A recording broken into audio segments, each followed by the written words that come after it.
This morning, browsing my newspapers in the very early hours of today online, I came across an article in today's Newsday under the byline, "Drug Abuse Soars in Sao Paulo," not very far from here.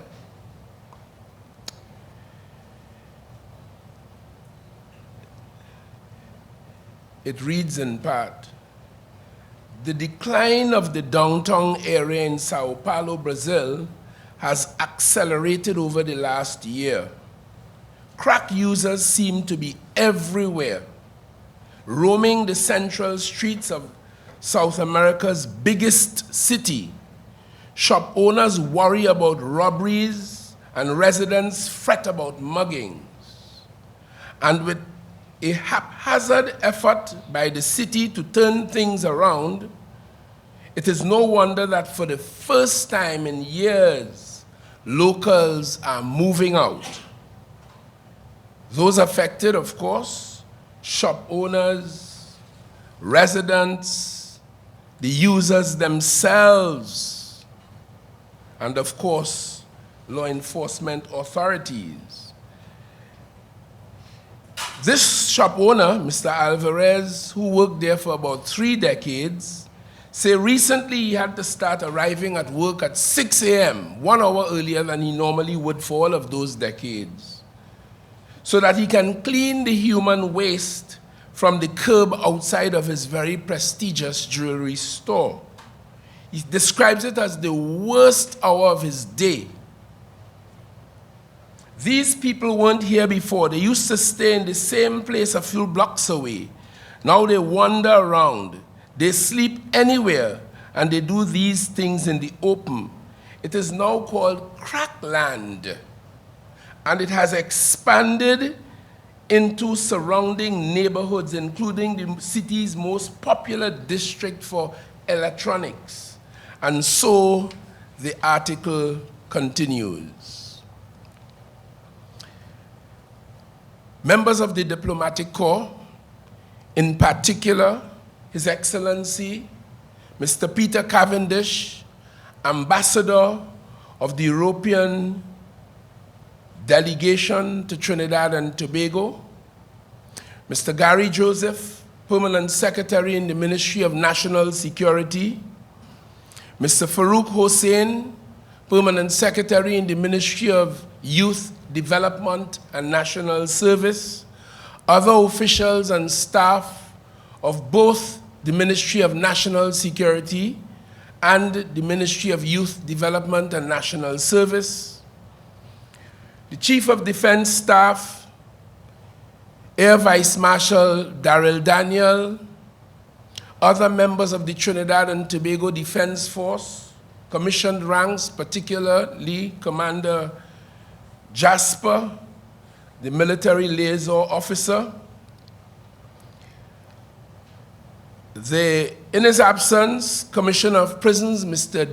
Deochan Ramuta, represented here by Assistant Commissioner of Prisons, Mr. Patrick King, other heads of divisions of national security, Madam Jennifer Buku-Blake, Chair of the National Drug Council, other members of that council, the management and staff of the National Drug Council, led by the very hard-working manager, Cheryl St. Louis, program coordinator for special mention out of the Ministry of Youth Development and National Service, Gashel. Jilks Edwards, who delivered so remarkably well here this morning. Well, actually, Minister Cummings, who I recognize in his absence, called me just before I arrived here to indicate that he was unavoidably to be absent and assured me that he would be well represented. I am now able to report to him precisely that. Thank you very much. Entertainers and influencers, I've already identified the powerful intervention of Rommel, who has been making waves in this society, he having competed for the first time in the semifinals of the Calypso Monarch competition earlier this year and did so to tremendous national acclaim and applause. Let's applaud the man again. And of course, young Master Henry. And Rommel is not simply who he is, but he's an influencer himself. And that is remarkably admirable.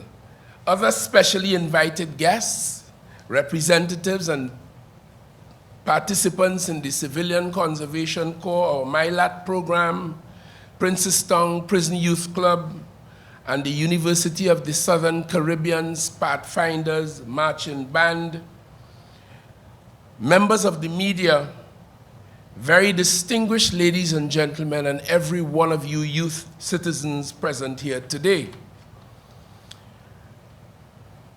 Today, as it's quite obvious by now, Monday, 26 June 2023, the Ministry of National Security, the government of the Republic of Trinidad and Tobago, and all the world has come together to recognize the United Nations Office on Drugs and Crime International Day against Drug Abuse and Illicit Trafficking. This day is recognized, as you would have heard earlier, annually by the United Nations General Assembly as an expression of its, on behalf of all of us in the world, participating members, as an expression of its determination to strengthen action and cooperation to achieve the goal of an international society free of drug abuse. Not a new story, a very old one, but the work must of necessity continue.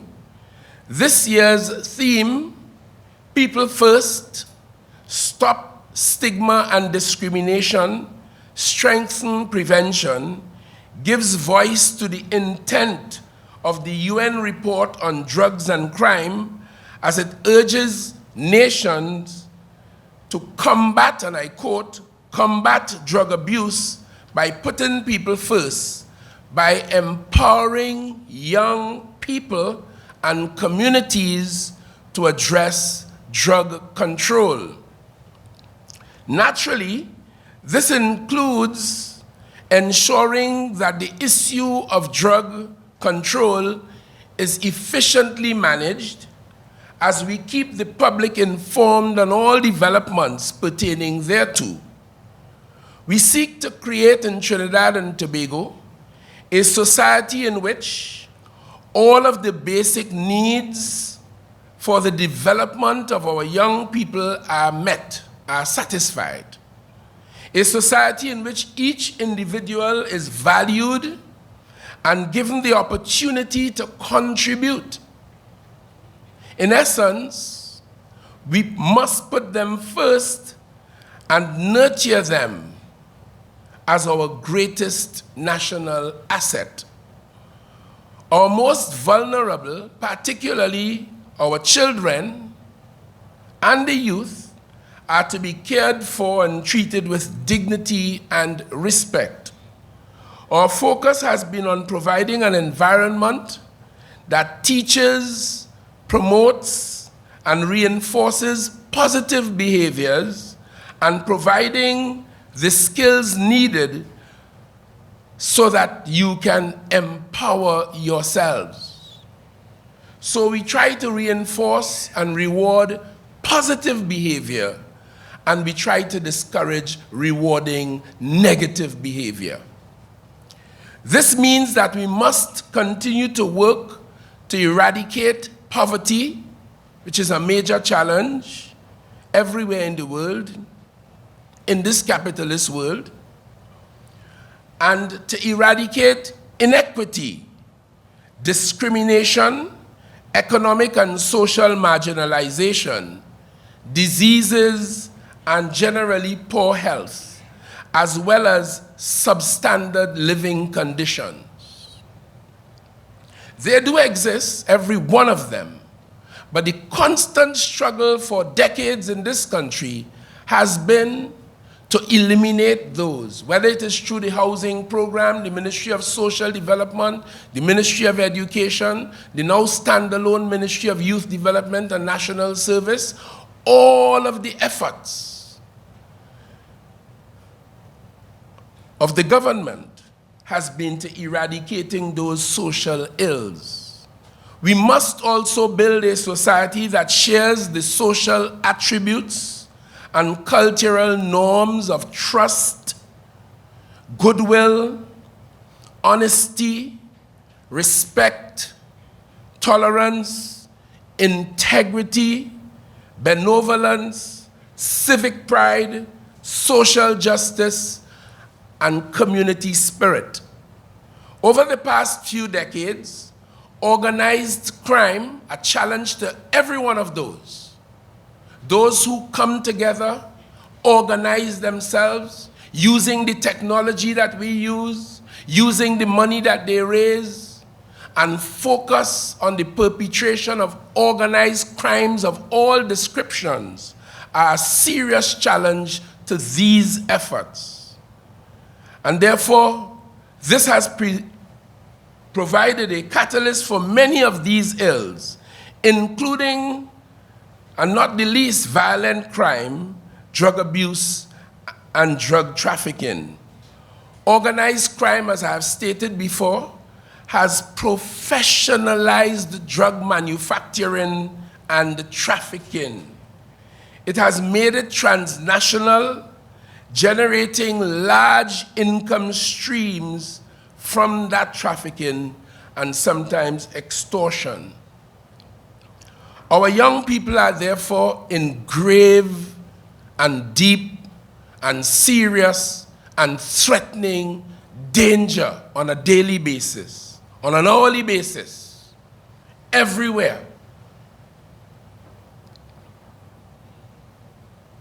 Our youth are being pulled and pushed into a life that is fraught with horrific outcomes. Some of them Rommel articulated so beautifully in a song. Mothers and fathers are daily watching their sons, their daughters, being actively recruited by these organized criminals, with many of them ending up in prison and many being murdered or committing murder. In the course of my duty as a police officer many years ago, I had to resolve a situation a Sunday evening when a young woman, married perhaps about a year before that, came to see me in tears in my neighborhood to tell me that her husband, a former police officer who had fallen victim to the drug abuse syndrome, had taken her wedding bands and pawned them to the drug merchant in the neighborhood.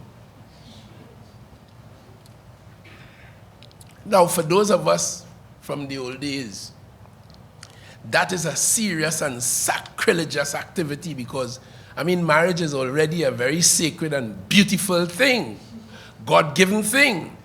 And the wedding bands reflect this union. And for the woman, this is even more important for emotional reasons. And for reasons of ownership and so on. Well,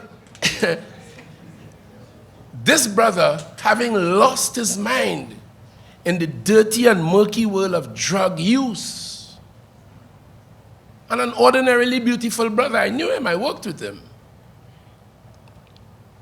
He gave up the woman, he found her rings maybe somewhere in the bathroom or so, and he took them to the drug merchant. And I had now to go with a little emotional stirring and demand them. I got them. I returned them to her.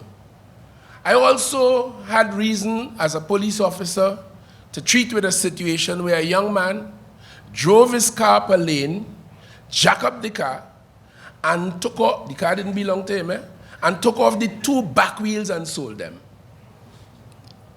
Yeah. And the worst of all, a young man who I know, I haven't seen him for many years. He and his wife working hard, trying to build a little house. The house is halfway done, the red blocks, not yet plastered and all of that. And of course, a brand new toilet bowl installed for future use. But they're in the house. And in his sad affliction, with nothing else apparently to sell, he rock out that and left a hole. That is how dread the thing gets. It removes, and you all have examples, I don't have to elucidate, of the reduction, the removal of all moral and decent constraints and concerns from human beings, particularly females, who bear the brunt of all of these things more than anyone else. Drugs removes moral uprightness and rectitude. They actually enslave, in this time, enslave human beings to the drug merchants. And they do dehumanize.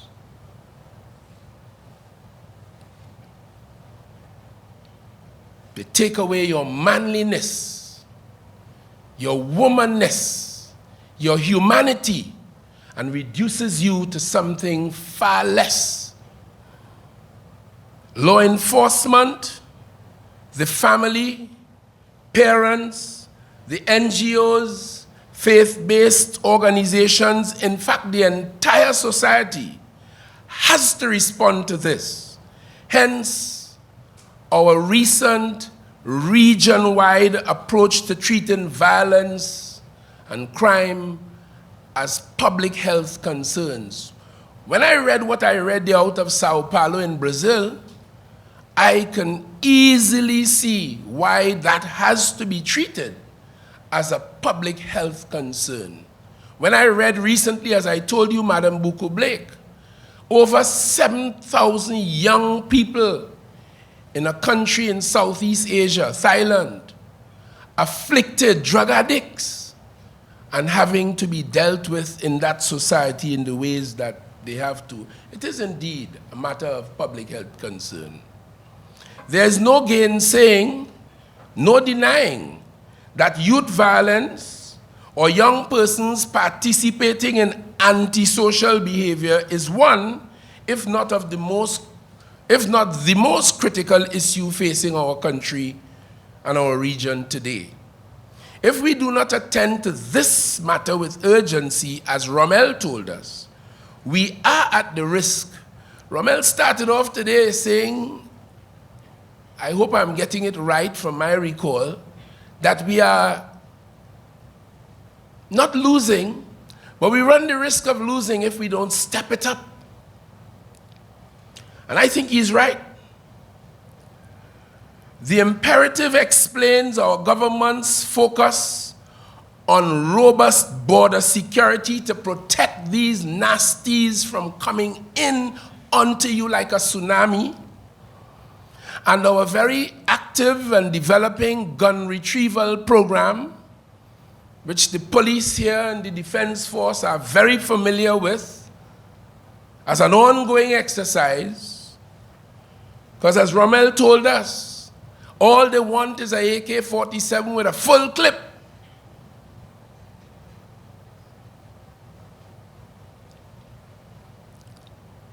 And these, alongside the diversionary pathways as properly described by Gushel.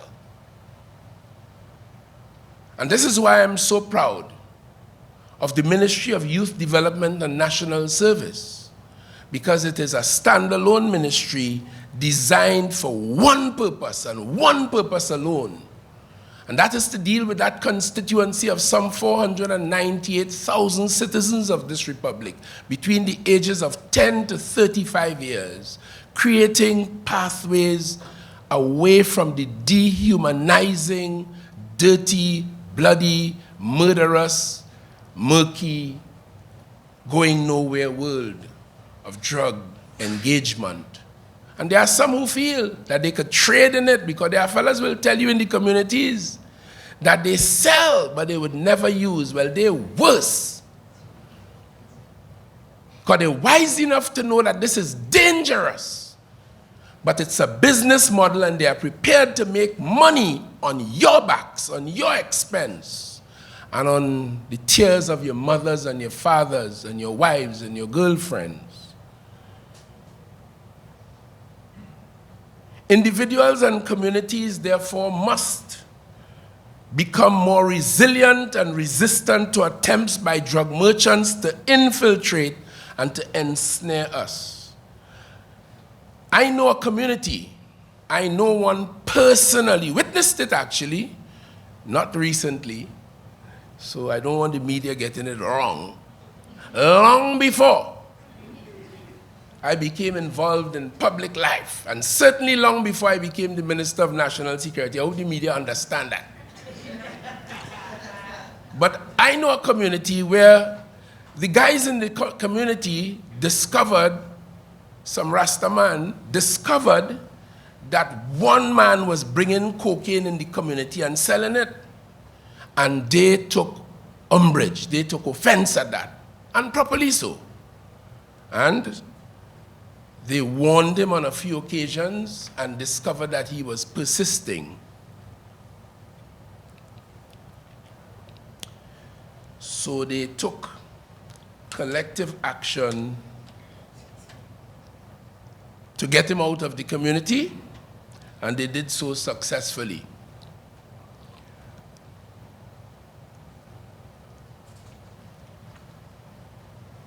But for the most part, individuals, you and you and you and I, must become personally conscious and resilient and resistant to matters of that nature. Whether the drug is legal, meaning nicotine or alcohol, because both are drugs, or whether it is illegal, like the substances that we are familiar with, we must be sufficiently conscious, sufficiently strong, sufficiently aware and self-esteemed to say no and to mean it. In this regard, it is for individuals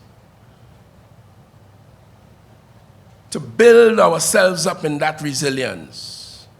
And as for individuals who are children or immature or some way deficient in normal consciousness, parenting, therefore, is no longer to be a passive hope for the best exercise.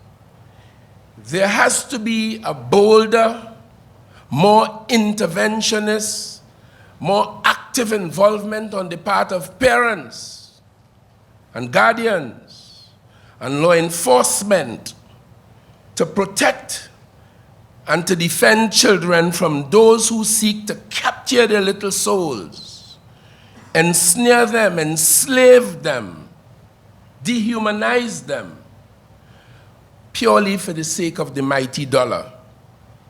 It is only through this whole of government, whole of society, whole of region, and whole of world approach that our collective efforts that we could best achieve this goal. This year marks the second time, because the very youth who we are trying to protect and who can speak to each other like Rommel spoke to us this morning, and you as young people, in a language that you could easily ingest and digest and understand and appreciate. We understand it is you are the ones who have to, like Rommel and like young Henry, go out there and carry the message. So this year marks the second time that this country will have 3 young persons participating in the Caribbean Youth Forum on Drug Use Prevention, CARI Forum as it is called. This event is scheduled for Nassau in the Bahamas in July, a couple weeks from now.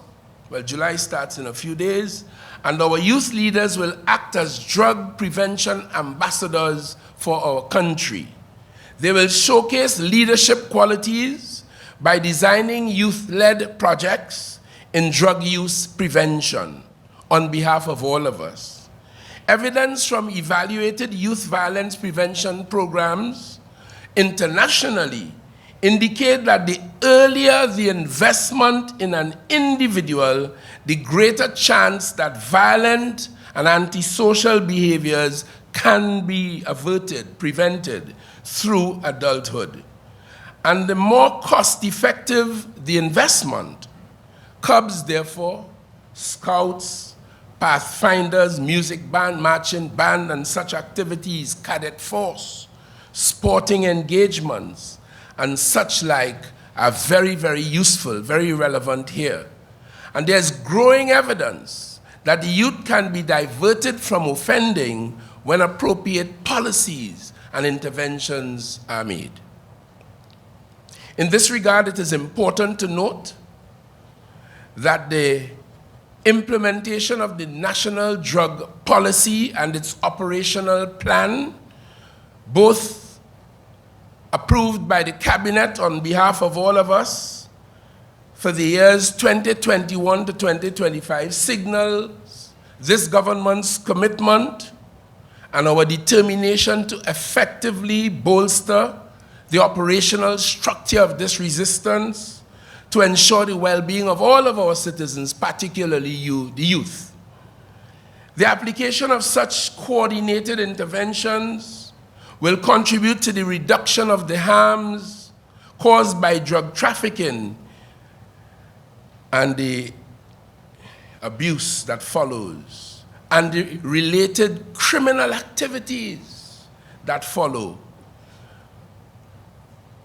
Towards this end, the National Drug Council will also be conducting a rapid situational assessment across Trinidad and Tobago to provide a deeper understanding and context of the drug situation as it exists here, because I am sure that it is still underestimated.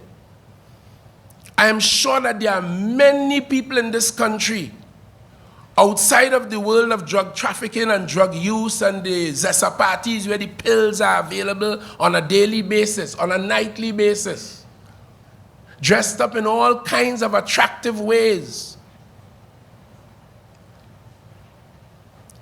I'm sure many people in Trinidad and Tobago are not alive to those dangers. And therefore, it is in that context that the National Drug Council will carry on conduct this situational assessment, examining various perspectives from all of the stakeholders, youth, and members of the drug-using population. The article I read ago has a paragraph where they interviewed and spoke to some of the drug users themselves. Some of them locked in. They want to come out, but they don't have the strength. They don't have the power. They don't have the spiritual might and muscle to pull out. Few people have it. I know one young woman told me she was using cocaine. When she told me that, I couldn't believe it. If I look at her, she looked quite clean, quite normal. But she was using cocaine, and she told me she just one morning got up and decided she's not doing it again. That is a rare situation. Most times, the enslavement is tougher than that. And once you get that monkey on your back, hard to offload. Some people carry on with that for 4 decades and so on, you know. Yeah, real slavery. This year, 2023, in recognition of this annual celebration, the National Drug Council of Trinidad and Tobago will launch, as you have heard earlier, its Liming with a Purpose. Engaging to be informed, educate and empower on the issues of drug control. Liming, as by now you know, Your Excellency, coming out of the European Union as you have, is a very colloquial, very Trinidadian expression for hanging out, chilling out. So it is very apt in its use by the National Drug Council, and it is called Liming with a Purpose. This project, which targets young people between the ages of 16 and 25, is in congruence with our United Nations engagement with and their call for action on behalf of all member states to, I quote, empower young people and communities to prevent drug use and addiction. Through Liming with a Purpose, young persons will be provided with a platform to inform us, very importantly, to talk to us, while being engaged, educated, and empowered to become active members within your communities, while forming networks with other young people committed to support more positive lifestyles. In essence, this project is designed to cause us to better understand what are the key pull and push factors that are engaging our youth population, and it is only you to tell us that. To provide options for youth to assist in your decision-making, to highlight key concerns about addressing drugs among the youth in Trinidad and Tobago, and to create a network of young people in your respective communities to partake in robust, solution-driven, youth-led conversations to dealing with this problem. I am told by the National Drug Council that it will be spread initially in 5 communities: Chaguanas, St. Joseph, Sangre Grande, Laventille, and Bethel, Tobago. Throughout this period, the National Drug Council and other key stakeholders will continue to collaborate with you, the youth, developing interventions in relation to drug control. I want to conclude by telling you that one of the things we introduced through the National Drug Council is the so-called early warning systems, a system that was established under the second phase of the cooperation program between Latin America and the Caribbean, so-called COPOLAD 2, and focuses on new trends of drug use, as well as the new drugs that enter our space, disguised as a lot of it is, packaged in ways to attract children, disguised in ways that when parents see it in a school bag or in the child pocket, the parent wouldn't have a clue.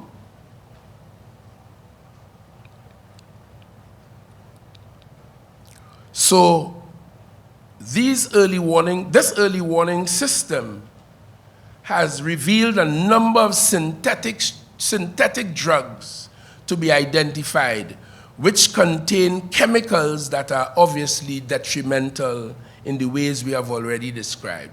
Even marijuana. I am a Rasta man, and I listen a lot to Rasta music. And I recall hearing many, many songs that praises marijuana, the herb, the healing of the nation. But today, they are now chemically, as you all know, chemically engineering this thing. So the God-given natural THC component, which might have been about 28%, they push it up to all 80 and 90%. So if you believe that the thing you're going to smoke is a normal herb, and I don't recommend it because I don't smoke it, because the experts have also told me whatever the medicinal or beneficial use of marijuana as a herb, it is lost when it is smoked.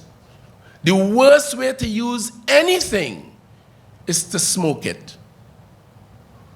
So for those reasons and many more, I don't, but I'm just telling you that you could be lured on the one hand into grave danger, because the experts tell me when they use some of these high-octane, chemically engineered marijuana, it causes them to behave very, very strange and generate psychotic conditions. At the international level, Trinidad and Tobago's relationship with organizations like the Inter-American Drug Abuse Control Commission of the Organization of the American States, the United Nations Office on Drugs and Crime, and the cooperation program I just spoke about on drugs, phase 3, funded by the European Union, are just 3 of the organizations which we work with, have worked with, continue to work with as we try to become more resilient to this scourge that is set upon all of us. We work in bilateral contact with many nations: the United Kingdom, the United States, the Federal Republic of Germany, Australia, France, China, Colombia, Mexico, with all of our brothers and sisters in the region, because we understand that the thing is transnational, the trafficking, the production, and all of that, very transnational, and therefore that international collaboration is critical. I mentioned CARICOM. The CARICOM agencies include the Council of Ministers, of which I'm a part, so-called CONSLE, 2 units in the Department of Human Development, at the CARICOM Secretariat with the responsibility for both supply and demand reduction, and the CARICOM Implementation Agency on Crime and Security, which we call IMPACTS. We work closely with these organizations right here in the region. And of course, we are also supported by the regional security system. So as we support the recognition of the International Day Against Drug Abuse and Illicit Trafficking here in Trinidad and Tobago, in this little hall right here in Nallis, another diversionary effort for the young people, our national library and information system platform serving so well. We understand fully well that it is only through collaboration that we could properly tackle this issue. And as Minister of National Security, I must in closing remind you to put people first. Stop discrimination, stop stigma, strengthen prevention, and we will, if we all do that, we will keep you, we'll keep all of our citizens and our future generations in Trinidad and Tobago to be much safer, and this a much safer place. May God bless you all. I thank you very much.